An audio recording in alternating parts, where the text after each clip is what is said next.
طبیب نے گوشت کا ٹکڑا لیا اور اسے دھاگے کے ساتھ باندھ کر حجاج کے حلق میں اتار دیا۔ تھوڑی دیر کے بعد دھاگے کو کھینچا تو اس گوشت کے ٹکڑے کے ساتھ بہت سارے کیڑے لپٹے ہوئے تھے۔ بسم اللہ الرحمن الرحیم۔ السلام علیکم۔ آپ حجاج بن یوسف کے نام اور شخصیت سے یقیناً ناواقف نہیں ہوں گے۔ اس شخص کو عبد الملک نے مکہ، مدینہ، طائف اور یمن کا نائب مقرر کیا تھا اور اپنے بھائی بشر کی موت کے بعد اسے عراق بھیج دیا، جہاں سے وہ کوفہ میں داخل ہوا۔ ان مقامات میں 20 سال تک حجاج کا عمل دخل رہا۔ اس نے کوفہ میں بیٹھ کر زبردست فتوحات حاصل کی۔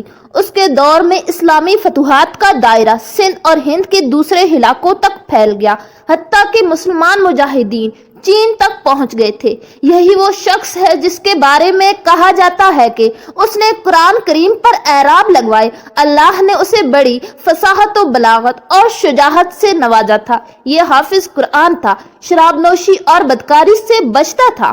وہ جہاد کا دھنی اور فتوحات کا حریص تھا، مگر اس کی ان ساری خوبیوں پر اس کی ایک برائی نے پردہ ڈال دیا، اور وہ برائی بھی ایسی کہ تمام خوبیوں پر چھا جاتی ہے اور تمام اچھے اوصاف کو ڈھانپ دیتی ہے۔ اور وہ برائی کیا تھی؟ ظلم۔ حجاج ان تمام خوبیوں کے باوجود بہت بڑا ظالم تھا۔ اس نے اپنی زندگی میں خونخوار درندے کا روپ اختیار کر لیا تھا۔ ایک طرف اس کے دور کے نامور مجاہدین قتیبہ بن مسلم، موسیٰ بن نصیر اور محمد بن قاسم کفار کی گردنیں اڑا رہے تھے، اور دوسری طرف وہ خود اللہ کے بندوں، اولیاء اور علماء کے خون سے ہولی کھیل رہا تھا۔ امام ابن کثیر رحمت اللہ علیہ نے البدایہ والنہایہ میں ہشام بن حسان سے نقل کیا ہے کہ حجاج نے 1,20,000 انسانوں کو قتل کیا ہے۔ اس کے جیل خانوں میں ایک دن میں 80,000 قیدی بیک وقت رہے ہیں، جن میں سے 30,000 عورتیں تھیں۔ اس نے جو آخری قتل کیا ہے وہ عظیم تابعی اور زاہد و پارسا انسان حضرت سعید بن جبیر رضی اللہ عنہ کا قتل تھا۔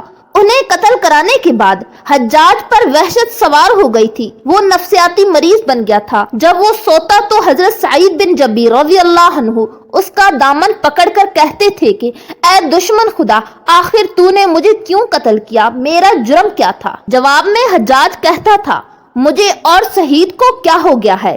مجھے اور سعید کو کیا ہو گیا ہے؟ یہ وہ اندر کی آگ تھی جو جب بھڑک اٹھتی ہے تو امن و سکون سب کچھ راکھ کر دیتی ہے۔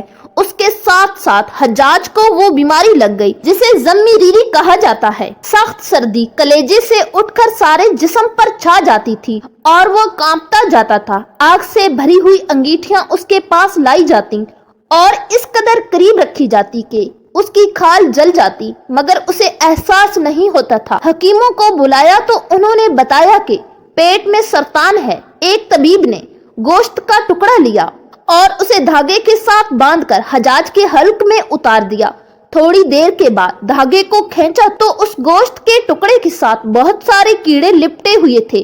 حجاج جب مادی تدبیروں سے مایوس ہو گیا تو اس نے حضرت حسن بصری رحمت اللہ علیہ کو بلوایا اور ان سے دعا کی درخواست کی۔ وہ آئے اور حجاج کی حالت دیکھ کر رو پڑے اور فرمانے لگے، میں نے تجھے منع کیا تھا کہ نیک بندوں کے ساتھ چھیڑ چھاڑ نہ کرنا، انہیں تنگ نہ کرنا، ان پر ظلم نہ کرنا، مگر تو باز نہ آیا۔ آج حجاج باعث عبرت بنا ہوا تھا۔ وہ اندر سے بھی جل رہا تھا اور باہر سے بھی جل رہا تھا۔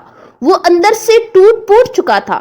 چنانچہ وہ حضرت سعید بن جبیر رضی اللہ عنہ کو قتل کرنے کے بعد زیادہ دن زندہ نہ رہ سکا اور صرف 40 دن بعد وہ بھی دنیا سے رخصت ہو گیا۔